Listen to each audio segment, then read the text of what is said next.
Yeah, we're live. It's closer to 8 o'clock and not 7 o'clock, but that's what happens. Today, we are going to talk about a subject matter that actually somebody brought up in one of the previous live feeds. So, whoever did that, I don't have their name, but thank you very much. And it's interesting that when somebody comes up with something and comes up with a question, what I do is think, well, that's probably not the only person that has that question. And so when I get that question, it's beneficial. So it's helpful giving me a subject matter to discuss and answer questions for more than just that one person, because then I'm certain that more people are interested in this, because and I know that this is the case because guys are definitely interested in tuning and what happens when we throw the tune at it. And so this particular conversation that happened, or the comments that happened in the comment section, was that this particular gentleman was wanting to use knock sensors and wonder why we didn't use knock sensors when we were running stuff on the engine dyno. And his argument was that, well, we're you're trying to get the most power out of it that you can, and that's on the verge of detonation, and then so you want to use knock sensors on your turbo applications so that you can get that last little bit of power. So we're going to discuss why that may or may not be a good idea. So we'll start off by talking about how awesome knock sensors are and how they're utilized from factory applications. And a really good example of this is the Coyote. Another one is the LT stuff. The factories are relying more, I think, on some of these performance applications, are relying more on knock sensors to be able to run these things basically at or near the limit of detonation. Because if they can do that, they can theoretically try to optimize the amount of power and maximize the amount of power. And you can always be given the kind of the most amount of power with a safety margin, with the knock sensors there to try to trim stuff back. That's kind of an ideal situation if it works out like that. And on factory stuff where they've spent endless amounts of money and endless amounts of manpower and knowledge tuning the knock sensor frequency to the specific detonation frequency that occurs in that motor, with ignoring the other frequencies that are there in that motor, in that chassis, in that configuration, in stock trim with no other changes. They know that they're all going to be consistent, and then that's the way it's going to be. And so that they can spend the time that's necessary to make the knock sensor listen for the thing that actually is knock. And then when it hears that, then the rest of the part's easy. Okay, when this happens, I pull this much timing away and make things safe and make the motor work. And that works fantastic. We see that on, like I said, we see it on the Coyote is a really good example. They are very aggressive with that. And then also the LT stuff, the Gen 5, the next step up from the LS. That works good. And the cool thing about it is because those combinations will experience detonation, especially on 91 here in California, 93 better stuff other places in the country. They'll run a little better there with the more octane. If you can do something to add octane and or reduce charge temperature, lots of guys are running E85 in these things, or you can run water meth injection, that kind of thing. If you can do something to change the detonation level, to stop that, the computer will give you more timing, and you can theoretically then make more power. If you're at a point where the computer is pulling timing away to limit power production, and that also limits power production, if you can add that back, if you're in the range of detonation and you can add that back, then you can get more performance. And that's kind of a cool deal. Here's one of the potential problems with we'll start off with the NA stuff. Here's one of the potential problems with running on that knock sensor. Let's say that you have a motor that's running 30 degrees of timing, and that's where it gets into detonation. If you run 30 degrees of timing, it detonates. If you run 29 degrees, it doesn't detonate. And it can just be 1 degree of timing. There are other things that affect this: the temperature of the motor, the temperature of the combustion chamber, the fuel octane, lots of things. But let's say that that's our case. Let's say that at 30 degrees it detonates, and at 29 it doesn't. Let's say that you get into knock on your motor and you activate the knock sensor. The knock sensor doesn't usually just take 1 degree of timing. A lot of times with these knock sensors, they say, okay, here's my parameter. I'm going to retard the thing 3 degrees. And then if I keep hearing it, I'm going to keep taking chunks of timing away. and then a lot of times now it will add it back. But if it takes away 3 degrees, then you're going to be making, now with your knock sensor activated, you're going to be making less power than if you would have just put 29 degrees in there and been running around without detonation. You would be making more power. So that kind of situation is also possible. I'm creating one, obviously, but that sort of situation is possible, because when the knock sensor activates, it doesn't usually just take 1 degree out. It usually takes a fairly big jump out. That's why it's so beneficial when we talk about adding water meth injection or adding more octane, that we can sometimes get some, fairly good gains there. So I applaud that, and it works fantastic on the NA stuff with no other changes. So now we can talk about what we do on the engine dyno, and why that you really shouldn't be looking for the maximum amount of power on a boosted motor under the same kind of condition. On an NA motor, when we run it on the engine dyno, because we run it the water cold, we have enough octane. Like on a naturally aspirated motor, even one that's 10 or 11 to 1, even on 91 octane, we can run this motor up. We can put enough timing in it to where it doesn't gain any more power. We keep adding timing until it gains power. That's how we tune it. And then we keep adding timing till we don't stop making power, and then we don't go beyond that, because we know if we go beyond that, then we'll start losing power, and then we'll start losing parts. That's an area that you don't want to go to.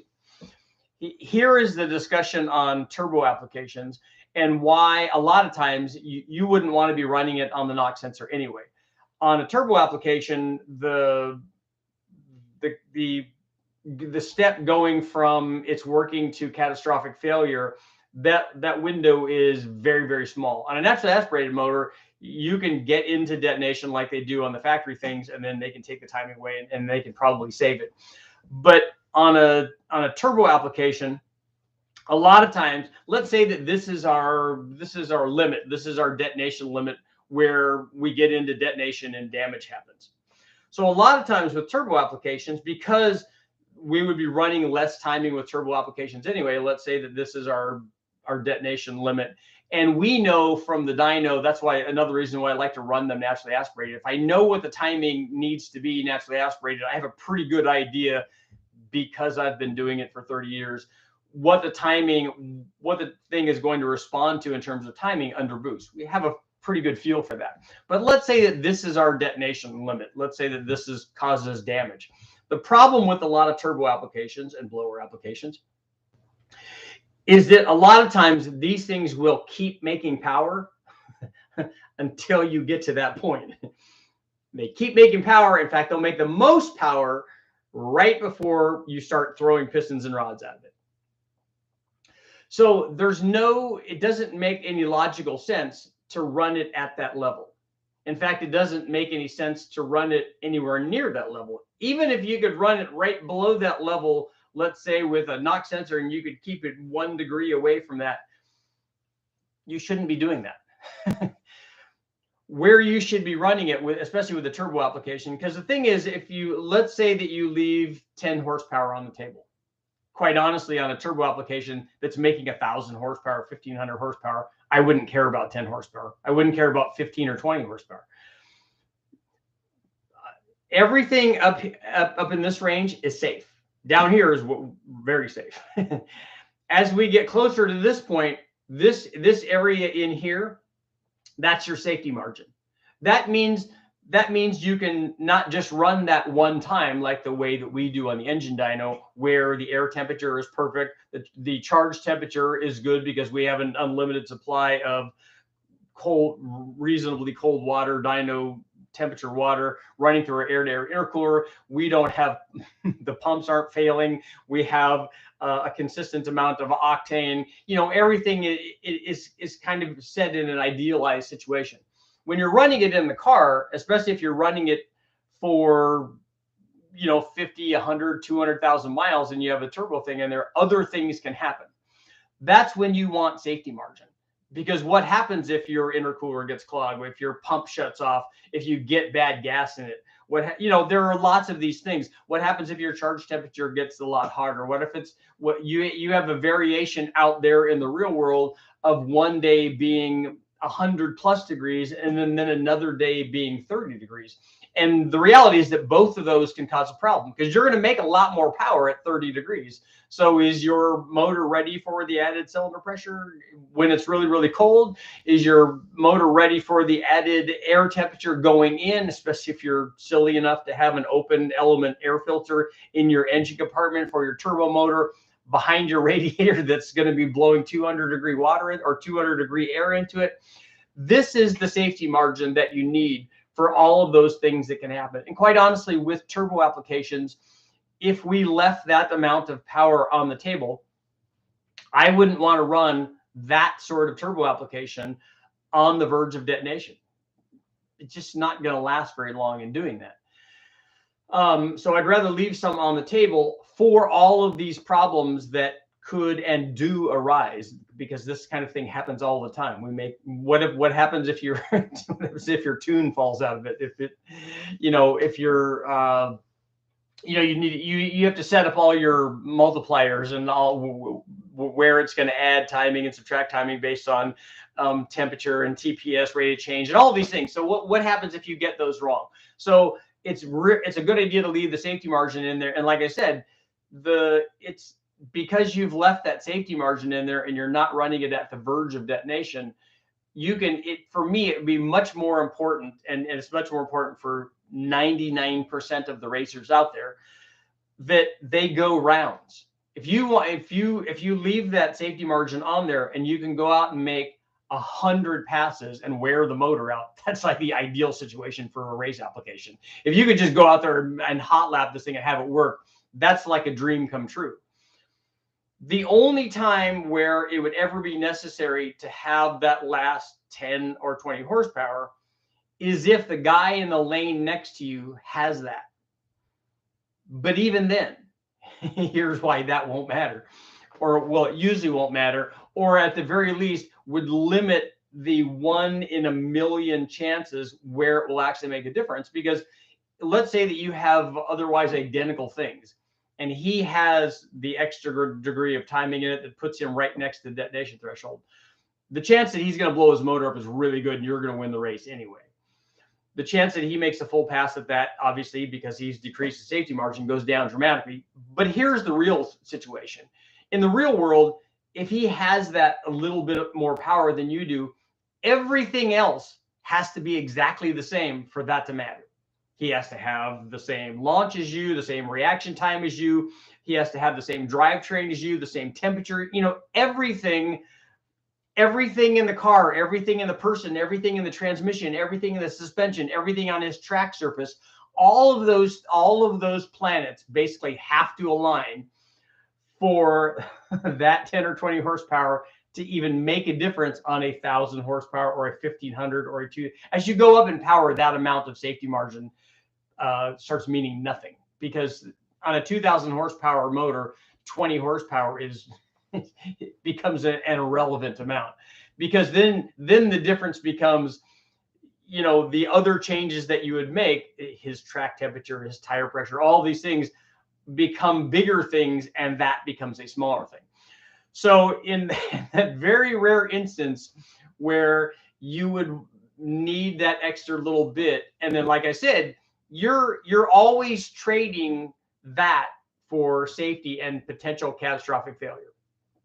That's the deal. That is the trade-off. Because if we keep making power until detonation, that's what you're doing. You're stepping closer and closer and closer to the edge, and then you're jumping off the edge. So the closer that we step, and we can find that spot, but you find that by breaking something. And I know that the argument for the knock sensor guys is that, well, you find that by activating the knock sensor. Yes and no, because the other situation that occurs here is while your knock sensor worked, the setup worked fantastic on your stock motor, it is more than likely not going to work on your modified motor. It's certainly not going to work the same. Your factory tuned knock sensor setup is not going to transplant into your new drag race chassis, solid motor mounted, headered, roller cammed, roller rockered. It's not going to work the same. It's certainly not going to work the same without you going to a lot of time and effort into retuning the frequency and effectiveness of your knock sensor for your setup. So it won't do that on your multi-thousand horsepower race motor in the same way that it did on your stock motor, because they put millions of dollars worth of development into making it work down here. You are not and cannot do that up here. I'm not saying that it doesn't work. I'm not saying that people don't use knock sensors effectively. They do. But it takes a lot to have the reliability over here that you had over here. And again, going up to that, if you reduce that safety margin, then you're taking your chance. And are you taking your chance? Is it a good gamble? Like I said, with all of these variables, it probably is not. And also the thing to think about with a turbo motor, if you're missing 10 horsepower and you have 1500, it's just not very much. So that's why it's not necessary to go to that last little bit before you blow it up. You don't need to blow the motor up on the dyno. You don't need to blow it up at the track either, but it happens in both places sometimes. But we have had people come into Westech and say, hey, look, I want to do this and I want to make 2000 horsepower and I want to do it on pump gas. And Brule has the same mindset that I do. Look, I will do that on the 85 or on race gas. And then we can put whatever tune you want in it to try to do that on that kind of fuel. But that's on you. Well, we can make the number be whatever you want, but that's on you when it blows up. Because it, like I said, as you go, and especially as you go from really good fuel like 85 or 100 or 118 or whatever you're running, and then you want to do it on 91, then the window gets smaller. So that's why I don't recommend chasing every last horsepower on your turbo application, because for one glorified run on the dyno, it's not worth it. And it's even less worth it actually out in the real world where the environment is not optimized. So let's see what you guys got going on. We got to get a poll going here. Let's see. Let's do a knock sensor poll. Sensors on your. You run knock sensors on your turbo motor. Let's see what people are doing. 2000 horsepower and 87 octane. Yeah, all of that. You know who does that really well is Tom Nelson is really good at that. I actually would like to kind of take a junkyard motor over there and see if Tom can whip up all of his fancy alien turbo technology on that and see if we can push the big bang number up even higher with him. It's Rodney.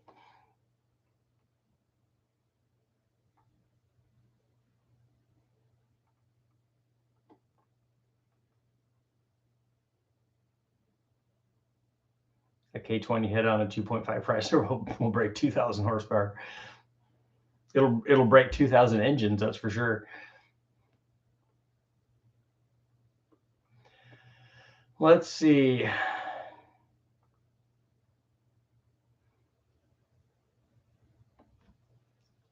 Richard, I've started a 6-liter project. Like all things that have snowballed into a complete teardown, I'm going to change the cam bearings. I also change rod and main bearings. You should look at the bearings and see what kind of condition they're in. If they're in good condition, I don't change them.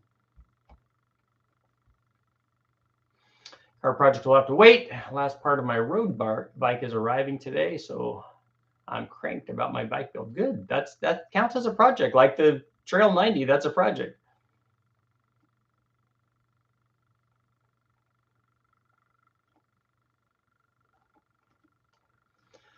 So let's see. Hit the like button, yeah. My air filter on the front of my turbo right behind my radiator is insulated with layers and layers of dirt. Oh, so it'll be fine.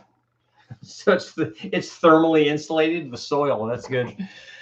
As a matter of fact, the air filter on my truck was like that. It had the K&N filter in it. We just put a paper element one for the trip back from Ohio. But the paper element one was because I'd driven it out in the ranch in various places, and so it was pretty full of stuff. Although my little My little vacuum spring gauge on the factory air box, though, didn't activate. It didn't show that it was restrictive. So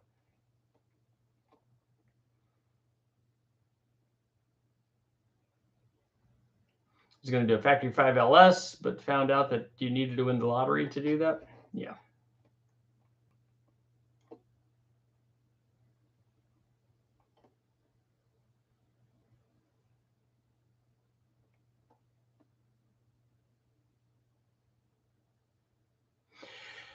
Yeah, Mike, it's better. Like I was talking about, it's his comment was, I'd rather stay conservative on the timing and not blow the motor up over 10 or 20 horsepower. I think it would be nice to get everybody to feel that way.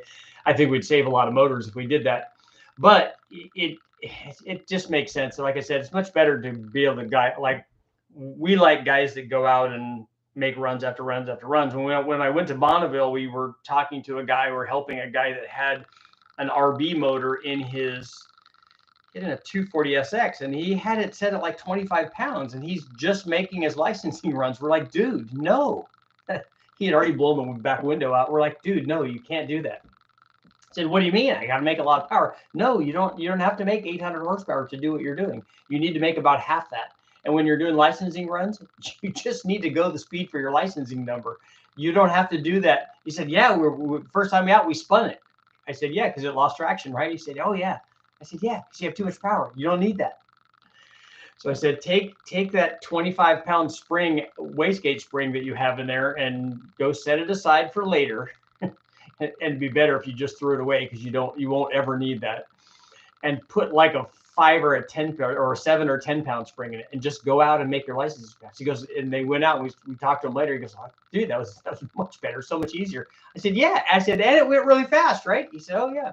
I said, okay, now you can go out and run. He only needed 10 or 12 pounds to set his record. It was not very much. I said, now you can go out and turn it up a little bit more and have some fun. You see, that 25-pound thing is not necessary.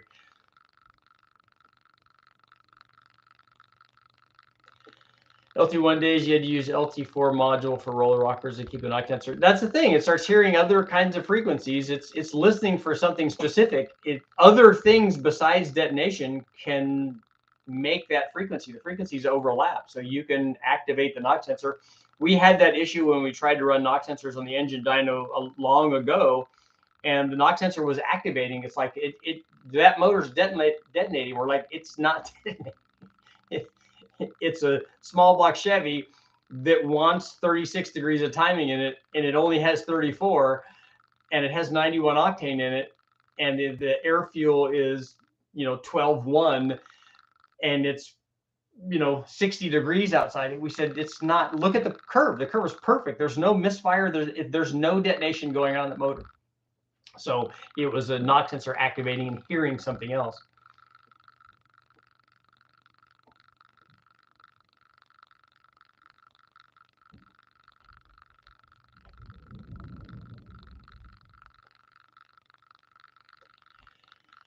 Max for 87, 91, 94, and 85 makes sense for street legal. I don't know what you mean by make sense.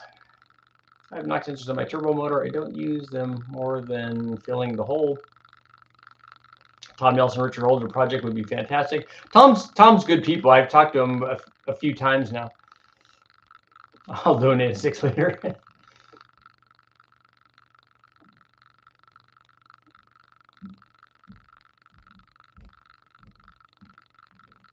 Yeah, I'm sure Tom and I would have some good things to talk about. That would kind of be fun.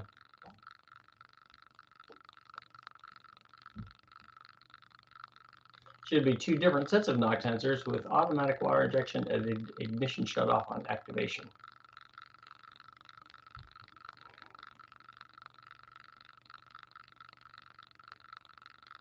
Father's 63 Ford Galaxy could sit and burn the tires off and burn the length of 3 telephone poles. Nice. Just wondering how much a factory 394 barrel had. Was a 2-door. Those were 330 horsepower or something like that, if I remember.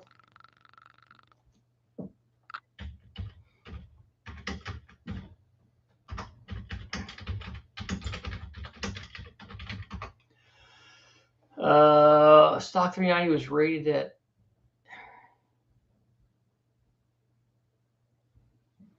This is saying 375. I didn't think they had a 390 that was rated anywhere near there.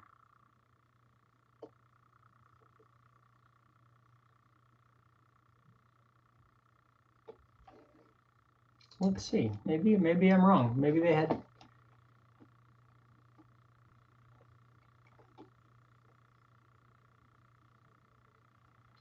So they had a 300 version, a 330, a 375, and a 401. Wow. See what I learned? That's actually good power. That's more than 1 horsepower per cubic inch. I didn't know the FEs did that. But it would certainly be able to spin the tires, especially old bias ply tires that might have been on that thing in the 60s. Does a Holley HP hold more than a single tune at a time? Yeah, it can hold a whole catalog of them. And it doesn't have to hold multiple tunes. It can do a flex fuel deal, but it can do flex fuel, and it has other lookup tables that it can adjust things based on using the existing tune. Also, did you know they make a water to air intercooler for the Holley high rise? Yeah, I've run those before.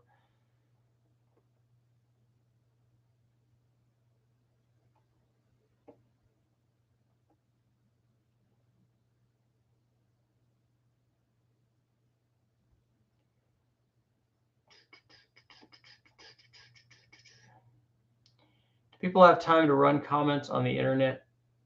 Who have time to run comments on it actually have time to work on the theories in the garage. That should be a poll. I need a garage. I'm dropping motors in the yard. That's not a good place to have them. Just put a bunch of knock sensors from various manufacturers and you'll have all the frequencies covered.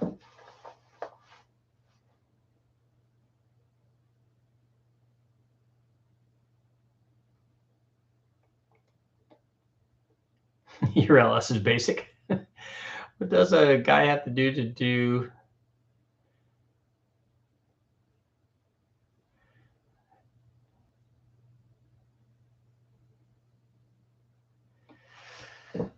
Jacob, what does a guy have to do to you, a very experienced individual like yourself, work on my... Oh, you want me to work on your motor? That's not going to happen. You want to see a really cool boosted dyno pull? Watched Fuel Tech dynoing the Galot pulling tractor. Yeah, the tractor pull motors are pretty cool.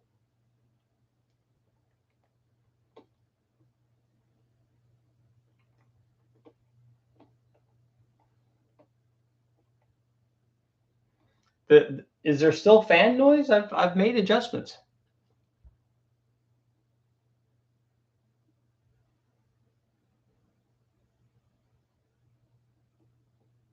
There got to be warning knocks. The knock sensor technology works very well. When it hears detonation, it hears detonation before damaging detonation. Damaging detonation is a different thing than pre-damaging detonation. There are different levels, and it will pull timing away because it hears the knock, and a lot of times it hears knock before you hear audible knock. So it hears stuff that you don't hear and then adjusts accordingly. So it does work, and it works very well. VW Mark V GTI has relied heavily on knock sensor. ECU has a lot of adaptation for maps. Yeah, that's pretty common for factory stuff.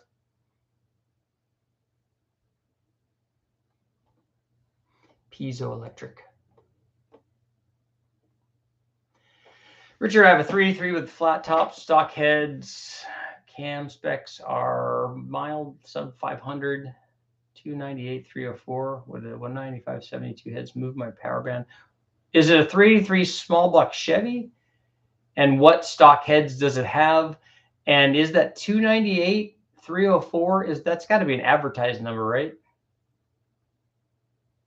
You don't have to worry about losing low end going from a stock head to a better head. It's not going to do that.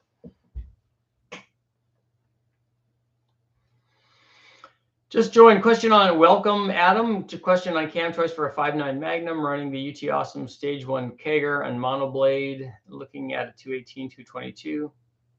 A 110 will make more average power and more low speed power. A 114 will tend to idle better.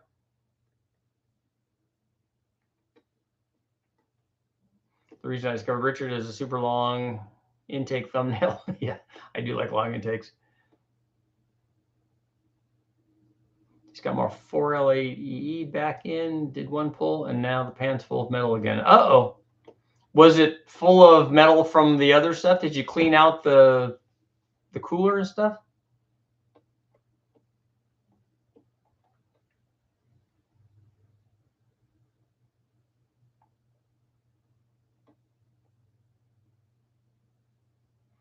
What boost type and at what power level can a stock Coyote live a long time at? I don't know. I haven't done any durability testing on them.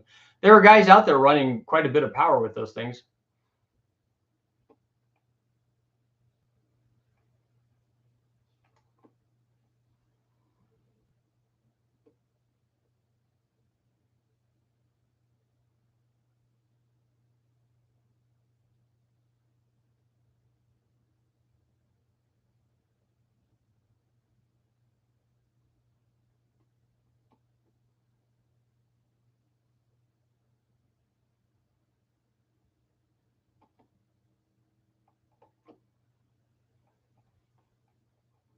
I want to see Anarchy's response back here.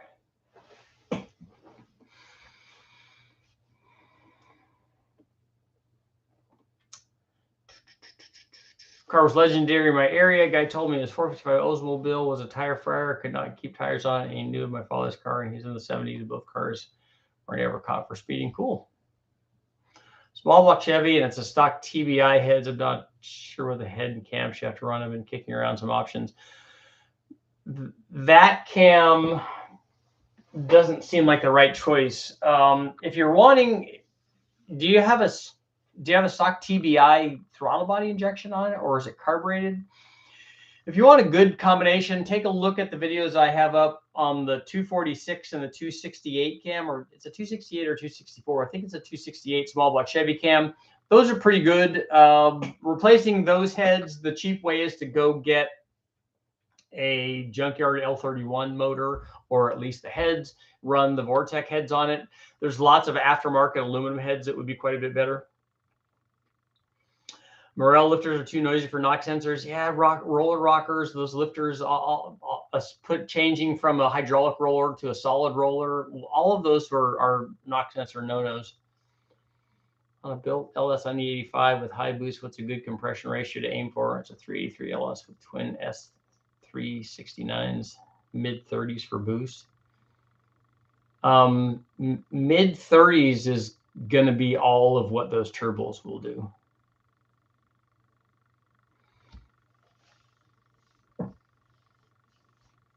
Because that's easily going to, I mean, if it's a 383 with decent heads and a decent camshaft in it, it's going to be 500 or more NA. So 30 pounds of boost on two 369s is definitely going to be way into the 4-digit stuff. Your 9.9 compression will work fine. Building 5.3 twin turbo eBay GT45 intercooler, sure, dual inlet and single outlet. Yeah, look at the intercooler that we use. The one that I use is an air to water. It's from CX Racing, and it's a twin core, so it's two ins and then they merge into the center, and then they have I think it's two 3.5 in and then one 4-inch out, or two 3-inch ins and one 3.5-inch out. And that works pretty good. It's big, but it does really good cooling, and we've done 1,500 horsepower stuff with it. That works good. They also have 2 in and single outs for air to water or air to air also.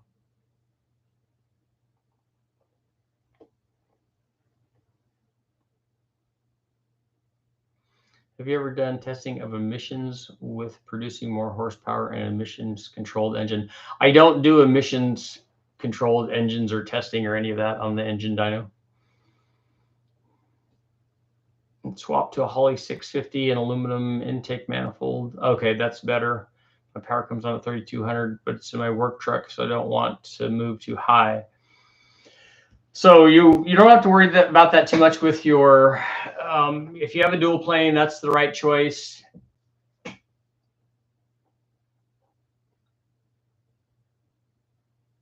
and your head is not going to hurt that, especially if you put a good head on it. You don't need a really big one, but that's not going to change it that much. The camshaft is what's going to adjust that.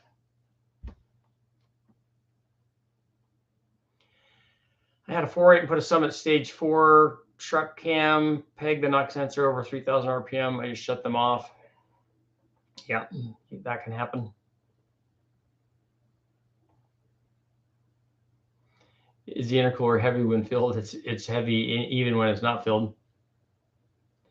Richard, I'm torn between a truck Norris cam and a Stage 2 truck cam on an LQ9 with a Volant cold air intake and stock truck intake manifold. Daily driver. The truck Norris is going to be better than the Stage 2.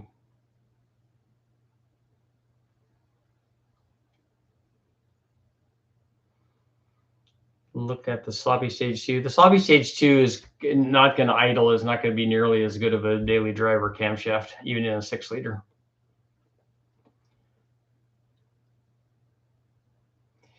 Richard, huge fan. Thank you very much. You took me from 350 and carb to the world of fuel injection. I'm torn between kissing me and punching me.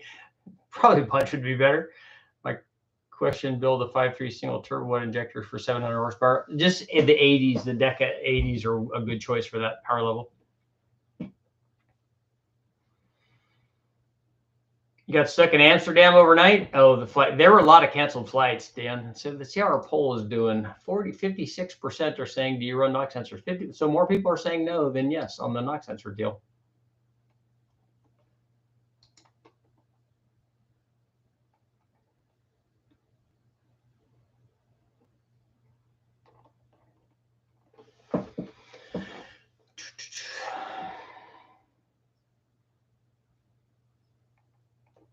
$10.49. Let's see.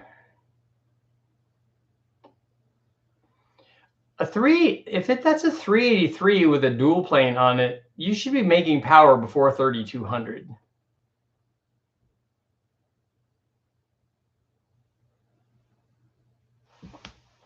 Look at the camshafts and look at the change in power between those two camshafts that I told you about in the video. You should kind of see what happens to the power curves on those.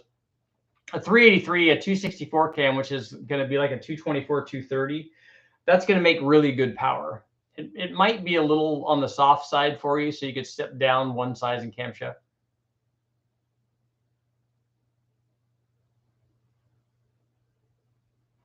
Was it a ZL1 pace car starting an F3 race? ZL1 has enough performance for me. Are you talking about a new one?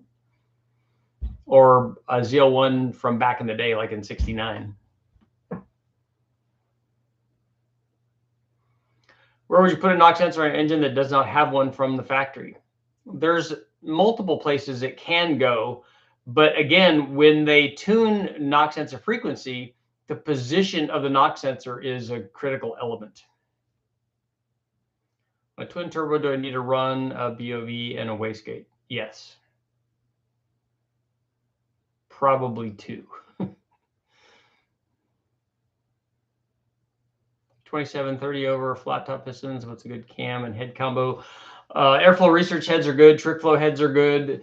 Camshaft. I have 327 builds up on the channel, so you can see what we did. We took an original 365 horse 327, which made 355 horsepower, and then we upgraded it with a comp cam because that was a solid flat tappet cam. There was a Duntov cam that was in there, and then we upgraded the cam, and then I think we also put airflow research and heads on it and stuff.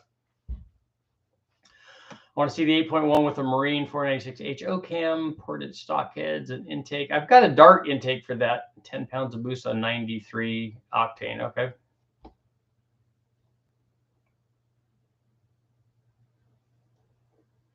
You do not want the knock sensor near the head or the valve train. So they have it they had it on the block in the lifter valley on the LS, and then also on the side of the block.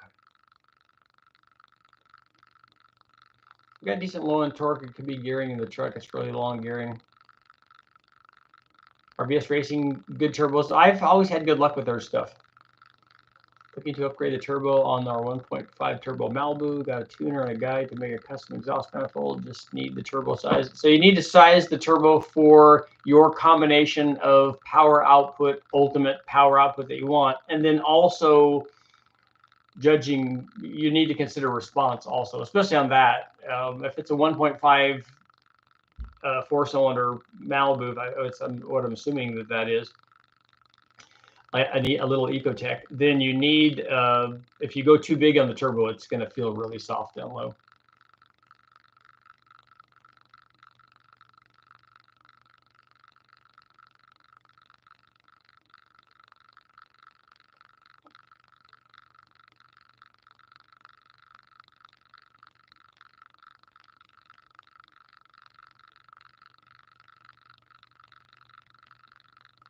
.500 horsepower ZL1 Camaro. That still doesn't tell me which one you're talking about. Is it a newer one or is it the older one? Because both of those can easily make 500 horsepower.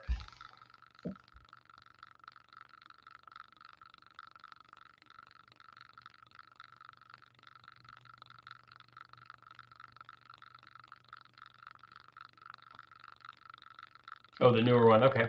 Yeah, the supercharged ones can easily make that kind of power. I'm running an LQ4 truck Norris cam 862 heads Trailblazer SS. I'm concerned about detonation under high load while towing on pump gas. That's a concern when you put those heads on the LQ4. It's better on an LQ4 than it is on an LQ9 because that would be even higher compression.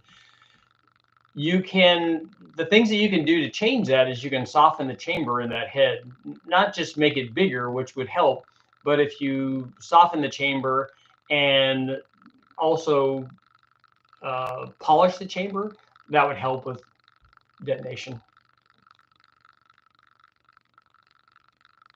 With the Mega Squirt, I use a knock sensor and tune the settings to ignore low RPM false knock. Well, so that's good. The key to all of that is knowing which one of those are real and which one of them are false.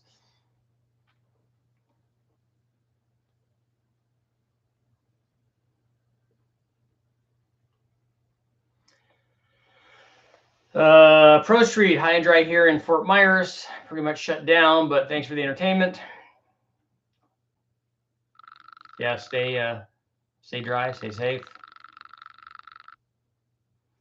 Got a Model 350 with a single turbo, only running 10 pounds and using an intercooler. How much timing should I take off per pound to boost?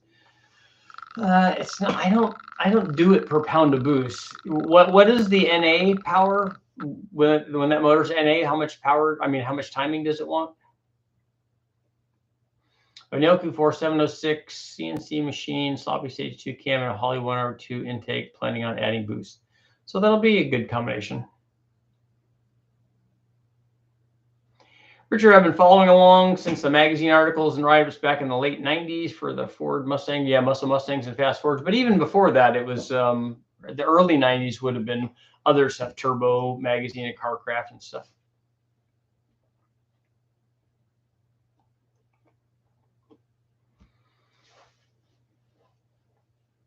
I don't know, Wyatt, I need to know how much timing the motor wants when it's NA.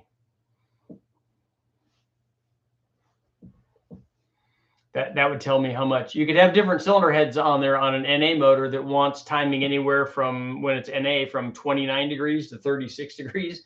And that could change how much timing it wants under boost quite a bit.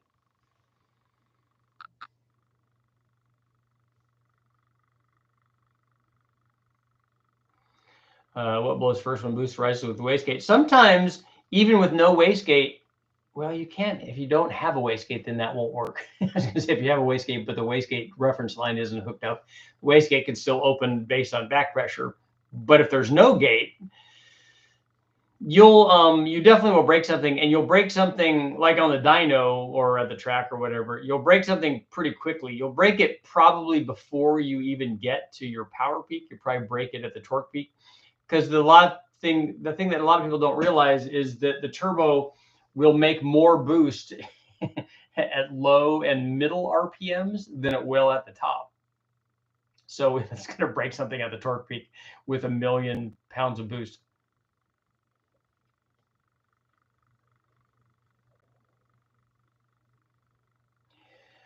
Why, or would you not retune your knock sensors? Well, how do you do that? Do you know how to retune your knock sensors?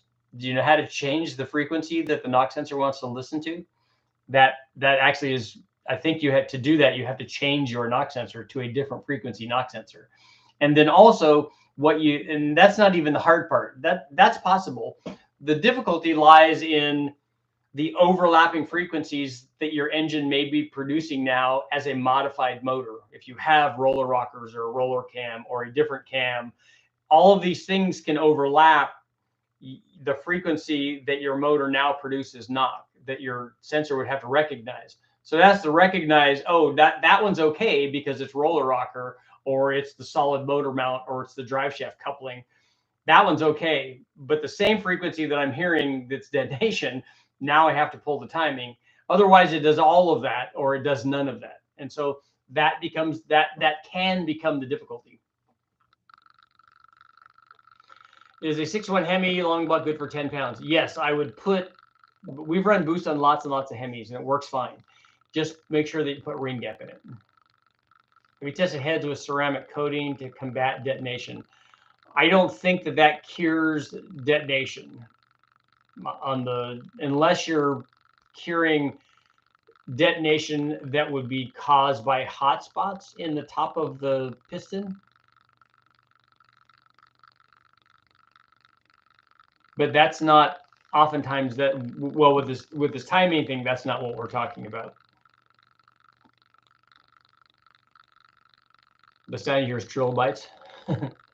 Trilobites are not from the movie The Mummy.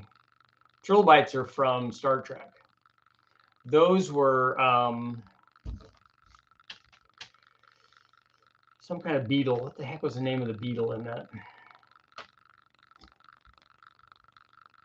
Any thoughts or opinions on the Turbo 300 inline 6 with an LS head? Yeah, that would be. I've seen people doing that online. I was talking to my buddy Jimmy about that. And the thing that I don't like about that, like I like the idea of having a better head on there. That's going to make more power, whether it's a Ford Boss, the Cleveland heads, which people are doing.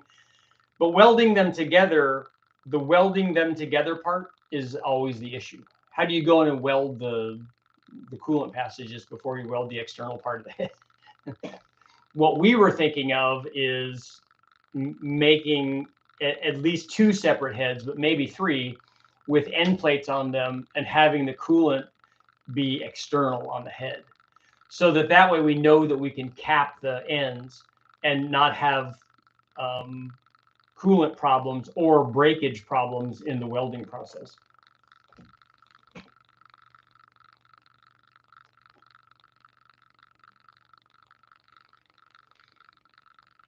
So if it wanted 32 degrees, I would start with running timing maybe down around 20 and see how it works there.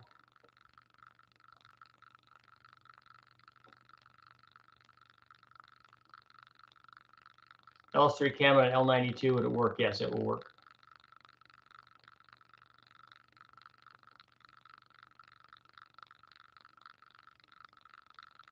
Oh, the trouble with tribbles, maybe that's what it was. Trilobites or something different, right? The trouble with tribbles. Yeah, the trilobites are the marine animals, the ones that we always see the fossils in, right?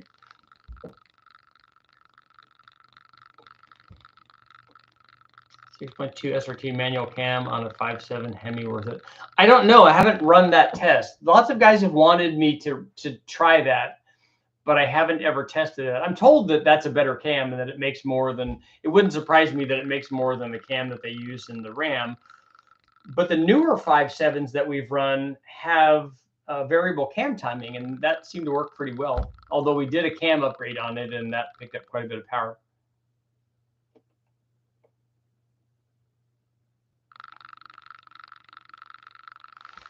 Does the Atlas 4200 have a good stock bottom end for 600 horsepower? Yes. What would you recommend for ring gap on a Hemi, on a turbo Hemi? It's 6.5 thousandths per inch of bore. Yes, the triples hit it Klingon dip. I remember they used the transporter to transport them all over. Scarab beetles, that's what I was thinking of.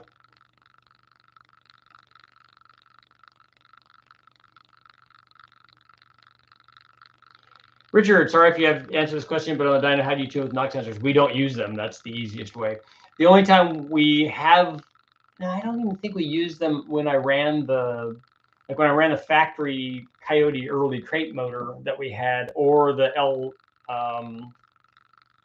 L83 Gen 5. The knock sensors were hooked up, but I don't think that we were relying on them. I think that we shut them off. And on all the other motors, we don't run them.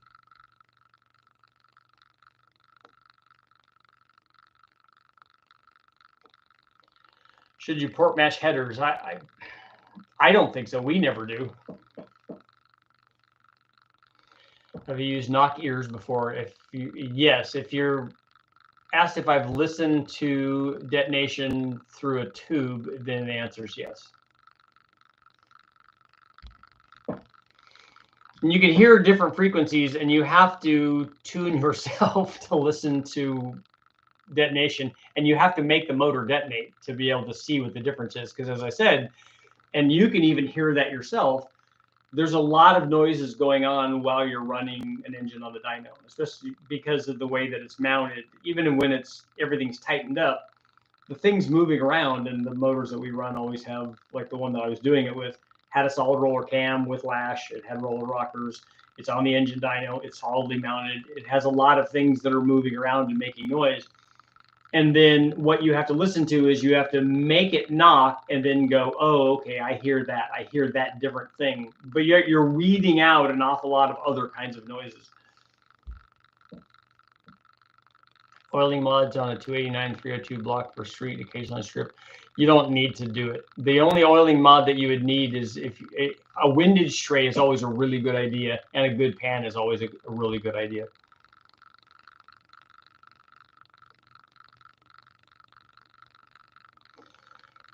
Dan's saying there's a pretty good argument to not port match headers, that the step reduces reversion, but does it reduce a favorable reversion, aka scavenging wave? What you recommend for just starting out to tune? Don't take big swings at things. To do just a little bit. What I would recommend for guys that are tuning is you not learn tuning on a computer. You should learn tuning on the engine first. You need to understand what the engine wants. And then the tuning part of it on a computer is just giving it that. But if you don't know what it wants, like you need to know that an NA motor wants to run at 13:1 or less than 13:1. You need to know that a turbocharged or supercharged motor wants or should run at 11.5 or thereabouts. You need to realize that they run less timing. You need to learn those things first, and then the computer part just allows you to do that. Are you going to try the BTR hot rod cam? I think that they sent one out. I think that there's one down at West Tech waiting for me. What I've seen on the 6.4 Hemi cam and a 5.7 is about a 30 horsepower gain. That's pretty good. That must be a big difference in camshaft then.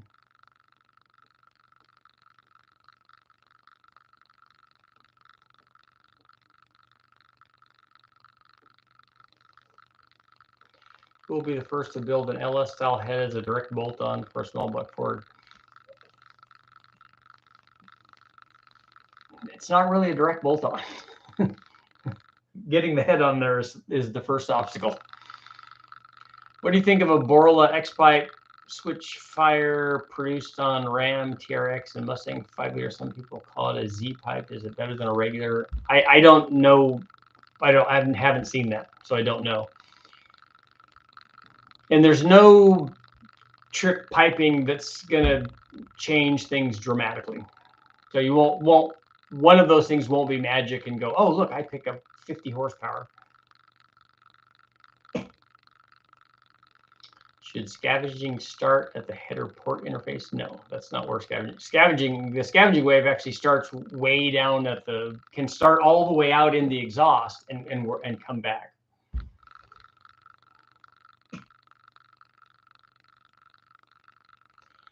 On a 6-liter LS with flat top pistons, have you fly cut pistons to run a larger cam with LS3 rec port heads? Well, first of all, you don't have to run. There are lots of camshafts that you can run with rec port heads on a 6-liter with flat tops.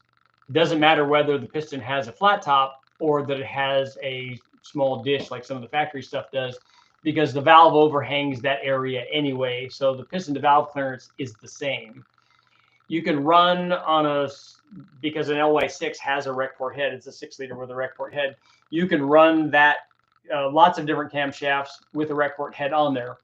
But I don't ever remember fly cutting those, but people have, so you can run even bigger camshafts, something that's going to be bigger than the mid 230s at 50 on the intake. Steve Morse did a fantastic video on reading plugs. That's good stuff. What's the noise in the background? Some people are saying that it's the it's probably the fan for the computer.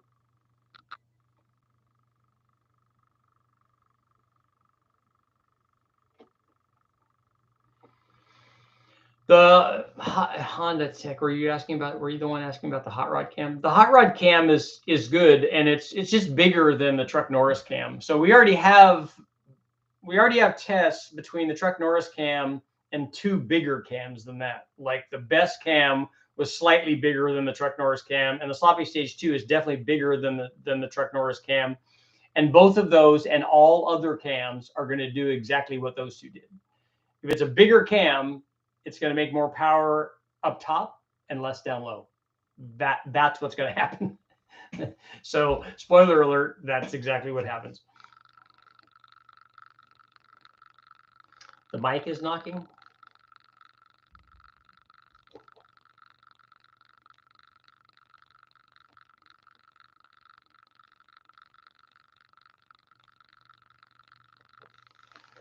What would be the max boost that you feel safe with on a 6.1? We've run 5.7 Hemis with stock bottom ends over 1,000 horsepower.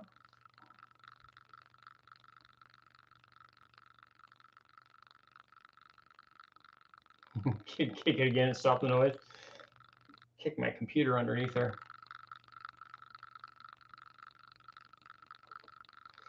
Yeah, Honda service. If you've changed the factory stall speed, then that hot rod cam is going to be good. And if you want power higher in the RPM range, it's going to be a good camshaft. It's going to be a good performance cam. The Truck Norris cam is a really good low to moderate kind of RPM performance cam. It still did good. I mean, the thing with camshafts is you get most of the gain in the 5 to 6,500 RPM range. Even on small cams, you get more gain there because that's where the factory one is kind of falling off. The question is, do you care about losing stuff down low for all of those big gains up top? Big Black Chevy Big Bang update. I don't really have an update on that. Ever test a GT30 versus a GT35? I have not yet, but I have both of those, and I plan to. We know what the deal is going to be, that the smaller ones are going to be a lot more responsive. So we go ahead. We will close out our poll at 53% saying no, that they don't run knock sensors, and 47% are saying. So we're getting near that 50-50 area that say that they do and that they don't run knock sensors on their turbos.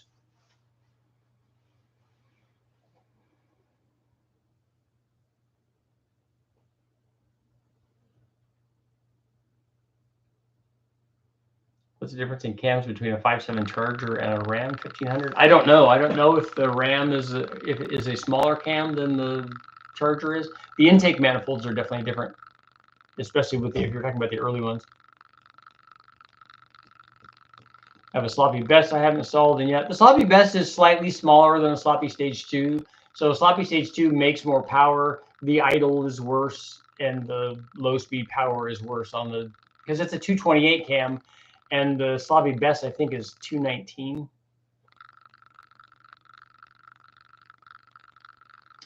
Scott, pro tuning tip: do not put 30+ degrees of timing at a 9.5 to 1 LS1 when running 23 pounds of boost and 93 octane. Yeah, and don't do it if you have 23 pounds of boost at 3,000 RPM.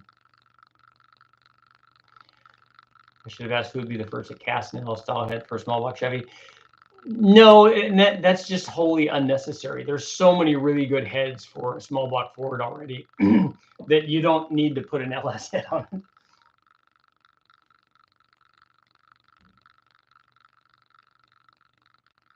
Yeah, 20 degrees. 20 degrees at 23 pounds. We do that a lot on an LS, but only because we have really, really high octane fuel and we have ice water in our air-to-water intercooler.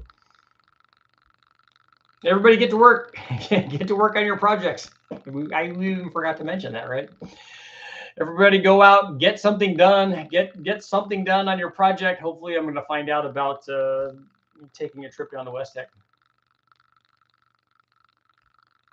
because I need to go get stuff done. Mostly the 2.2 is the thing I'm excited about. But also now I forgot about the I think I have 2 cams waiting for me down there. I think I have the hot rod cam, and I also have the low lift truck Norris cam, which will be interesting to run that stuff. And since I have a 5.3 liter down there, the famous L33 all aluminum one.